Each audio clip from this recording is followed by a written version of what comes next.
Hello friends, welcome back to my channel Dental Minibytes, Basics to Mastery about all dentistry related educational videos. So, so the next topic is on retention and it was theorems of retention. So totally there are 10 theorems of retention and 9 theorems was given by Richard A. Riedel in 1960 and the 10th theorem is given by Moyes. So whenever this theorems of retention is followed properly, then the relapse of orthodontic treatment can be avoided to a little extent. So we'll move on to the topic of theorems of retention. First one is first theorem. So the first theorem is teeth that have been moved tend to return to their former position. That is, if the retention after orthodontic treatment is not given properly, then the teeth have the tendency to move to their original position again because of the recoil nature of the gingival and periodontal fibers. So the teeth should be properly retained in a new orthodontic position with the help of retainers. So this influences may be including morphogenetic pattern of the musculature, apical base, and because of transeptal, that is periodontal and gingival fibers recoiling nature, and because of the morphology of the bone. So these are the influencing factors which causes to the teeth to move to their original position. So the teeth should be held in a corrected position in order to prevent relapse with the help of retainers. Then the next theorem is elimination of cause of malocclusion will prevent relapse. That is, whenever an orthodontic treatment is started with the help of diagnosis and treatment planning, the first process of the orthodontic treatment should be based on only eliminating the cause of malocclusion. For example, habits. Habit is the most important cause for the creation of malocclusion, and the tongue posture and also the mouth breathing habit. So these are all the habits which have to be taken care of. While eliminating the cause of this malocclusion helps the orthodontic treatment to be stable and there will be relapse can be prevented. So Gavito, he's an author who studied the relationship between the causes of malocclusion, and he found that patients who initially started with an open bite was evaluated 10 years following retention period, and 35% of the patient had an open bite again because there is failure of elimination of cause of malocclusion. So this is the theorem 2, and the third theorem is malocclusion should be overcorrected as a safety factor. For example, the rotation correction will cause more relapse because the rotated teeth uh, doesn't have the fibers, sorry, the fibers are having the recoiling nature, so the rotated teeth have more tendency to relapse. So for this does not to happen, the class 2 malocclusion for example should be corrected from an edge to edge position.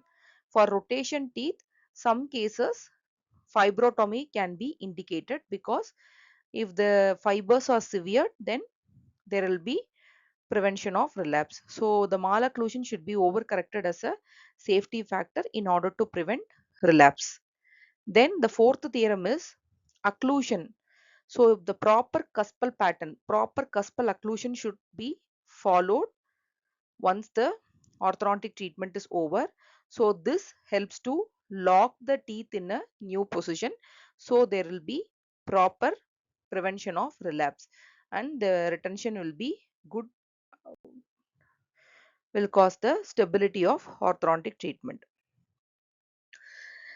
Then the fifth theorem is bone and adjacent tissues that should be given time to reorganize themselves. Once the orthodontic treatment is over, the teeth is moved to a new position. So the bone and the adjacent tissues has a recoil tendency. So that should be given proper time with the help of retainers in order to prevent relapse. So these are the time we should approximately given for the retention period. In order to arrange the periodontal fibers, there should be 3 to 4 months. That is, it has 83 days to reorganize themselves, and for collagen and gingival fibers it was 147 days, that is 4 to 6 months. And the elastic fibers of the gingiva is the most crucial thing, that should be given 232 days or properly 1 year for time to reorganize. And for alveolar bone also it was 1 year time to reorganize themselves so that relapse could be avoided. And the sixth theorem is lower incisors, as I said earlier in previous video, that is in schools of thought retention. The lower incisor should be kept upright over the basal bone, or it should be slightly retroclined so that the relapse could be prevented. So it is better to place too much lingual inclination. Labial inclination is more likely to collapse because there will be lip pressure. So the lip pressure will act on the proclined lower incisors, then there will be relapse. So either it should be placed perpendicular to the apical bone or perpendicular to the mandibular plane, or it should be placed little lingual inclination rather than labial.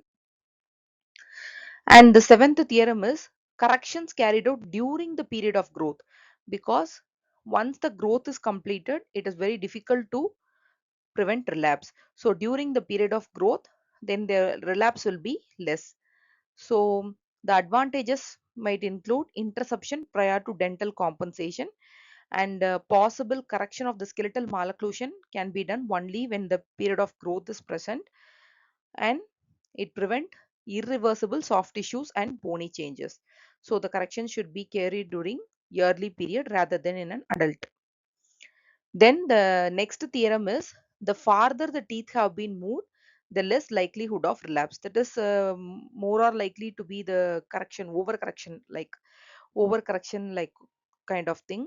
So it is better to minimize extensive tooth movement by interceptive procedures, but it should be placed little overcorrection of malocclusion will be present, then the relapse can be prevented. Then the ninth theorem is the arch form should not be altered, particularly the mandibular arch form. The intercanine width and the intermolar width should be maintained properly. If this width is altered, then the stability could be affected. So intercanine width is from one canine to another in mandible, which is an accurate index of an mandibular balance according to Strang. So the intercanine width should be properly maintained, and the mandibular arch form should not be permanently altered by the orthodontic treatment. Then the last theorem is, this was given by Moyers. Many treated malocclusions, they require the permanent retaining devices. For example, the lingual retainer for a case of midline diastema spacing cases, they require more time for retention. So permanent retaining devices can be given for some kind of malocclusion. Some type of problems will be require very long period of retention. So the correction of malocclusion should require permanent retention in some cases, but whenever the occlusion and muscular balance is proper, then the retention process could be shortened. So these are the 10 theorems of retention, which is an important topic. So we'll see in the next video. Thank you.